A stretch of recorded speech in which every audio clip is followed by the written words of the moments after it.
All right, guys, we've been doing it for 20 years now. Let's check in with Chief Meteorologist Patrick Corr and talk more about the Fearless Winter Forecast. Patrick, 20 years.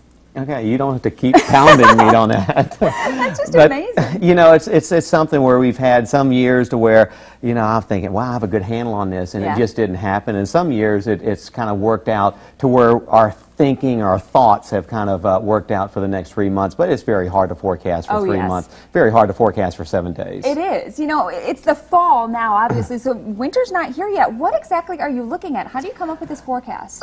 You look at what's happening now, then you look at what may happen in the next 3 months. And what's happened now, obviously, we've had some wonderful weather. Oh, yeah. And 71 today. Yeah, 71, so temperatures have been above normal. We have been fairly dry. We haven't had rain in over 2.5 weeks, so it's been a dry fall for a lot of us, with the exception of the beginning of October.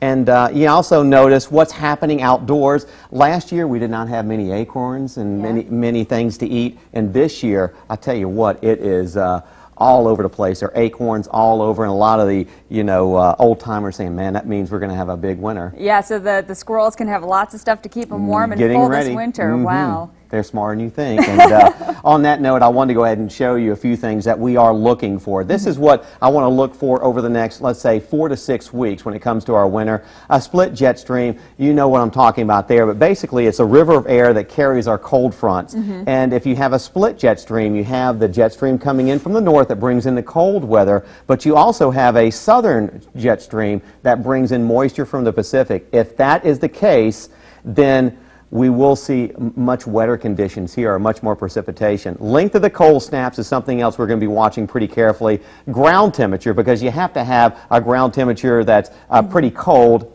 to have a laying snow or have ice or things like that, and a milder northwest U.S. So if it's milder or warmer from Canada all the way down to Oregon and Washington, then chances are you're going to be colder here along the eastern seaboard. So warmer weather over there. Saw last year. Exactly, because they had very, very chilly winters over there in the west. Here's our normals, and you're thinking, what's normal? Basically, the temperatures and the precipitation. That's self-explanatory. You usually see between 4.5 and almost 6 inches of precipitation, 3.5 inches of snow, and temperatures in January.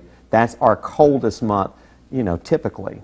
So when you look at that and you look at what I'm forecasting, a near normal winter with above normal precipitation, here's my breakdown. And I go and basically tackle the whole viewing area. So from Monteagle to Murphy, from Dayton and Dunlap to Dalton, this is what I'm expecting. So it's a large area, so we're not saying just Chattanooga. Exactly. That's why I had 2 for Chattanooga, 2 basically laying snows of maybe an inch around Chattanooga, and then perhaps up to 10 for the mountains. But 9 winter events will be possible around the Tennessee Valley in our listening and viewing area. So everybody wants to see the snow, but unfortunately it looks like we're going to see some ice maybe. Yeah, it looks like this season unfortunately may be set up with that split jet stream of seeing an ice storm. We haven't had a real major ice storm in some time, and right now there is a potential of seeing, if not 1, maybe 2.